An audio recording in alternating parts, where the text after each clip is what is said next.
Le dédain dont le mouridisme fait particulièrement l'objet, se manifeste de façon récurrente et multiforme. Articles de presse, propos désobligeants, thèses de doctorat, réseaux sociaux, etc.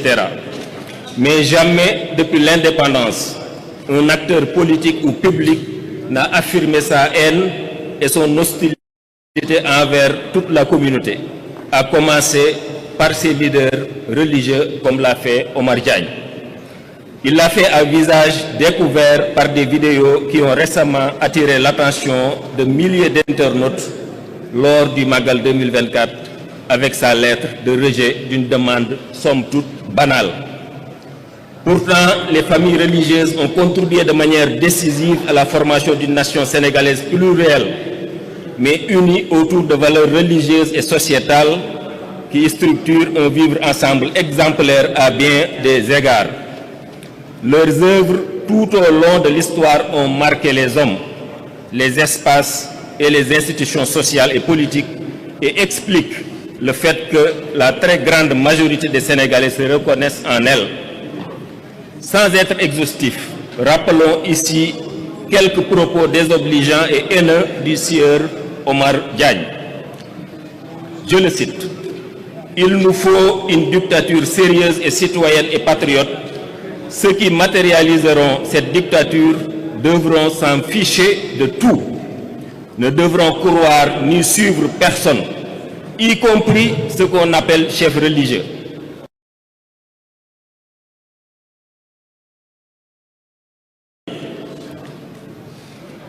Dans une autre déclaration filmée, il affirme « Khadim Rassoul, moi je ne le mettrai pas, il n'est pas dans mon cœur. » En plus, Khadim Rassoul est loin d'être une créature parmi les meilleures. Fin de citation. C'est Cheikh Omar Diagne qui parle. C'est Omar Diagne qui parle. Dans une autre sortie, Omar Diagne accuse quasiment tous les chefs religieux de blanchiment d'argent sale, de trafic d'armes, de faux médicaments, etc., sans jamais apporter la moindre preuve. Ces trois exemples sont loin d'être les seuls propos outrageants de Omar Diagne. Comment un personnage aussi clivant, aussi extrémiste, dans sa haine ouverte contre les chefs religieux, sans distinction et particulièrement contre les mourides et leurs guides, a-t-il pu être nommé à un quelconque poste dans l'administration sénégalaise?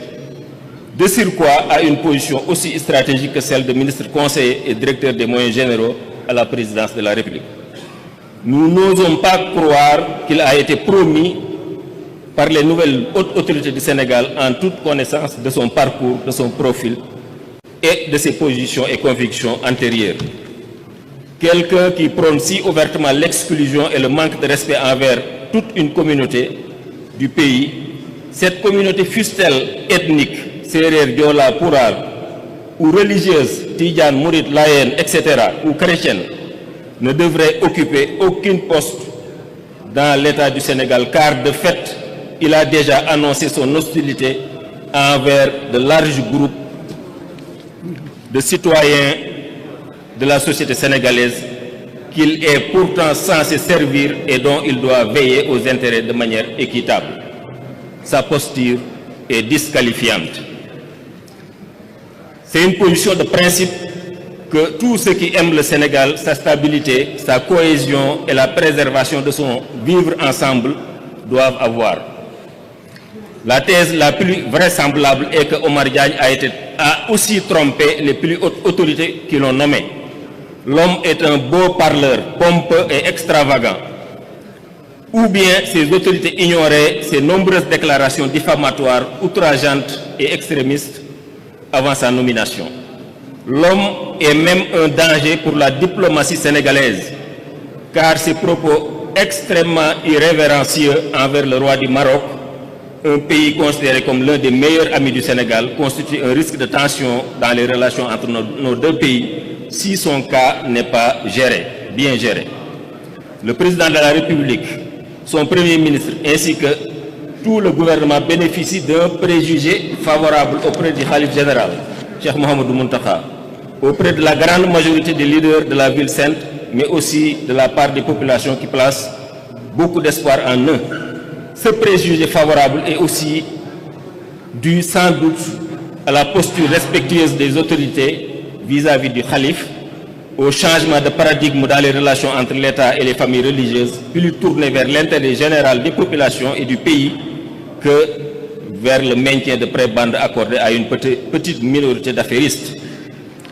Il serait malheureux que cet élan d'un nouveau partenariat gagnant-gagnant entre l'État et les familles religieuses, allant dans le sens de l'intérêt général et du développement endogène de notre pays, soit saboté et sabordé par un personnage obscur qui trompe tout son monde et dont l'agenda caché n'est peut-être pas le même que celui des nouveaux dirigeants. On signait la première liste. Il y a plusieurs listes de 28 signataires. La première liste seulement, je vais donner les noms.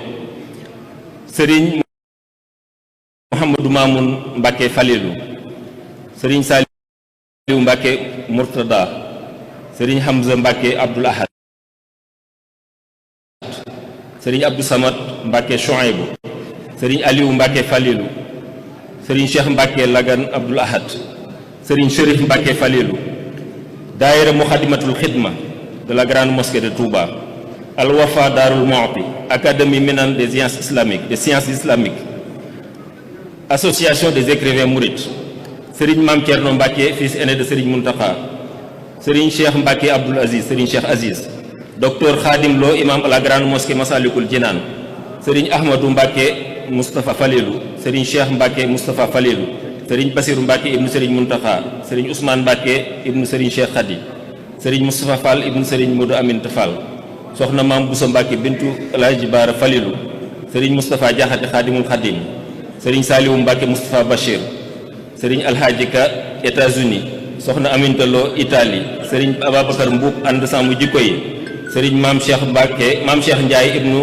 Serigne Ndiaye Guédé, Serigne Modou Khabban Mbacké Kanzou Rahma Somone, Serigne Cheikh Fatma Mbacké. Jërë ngeen jëf.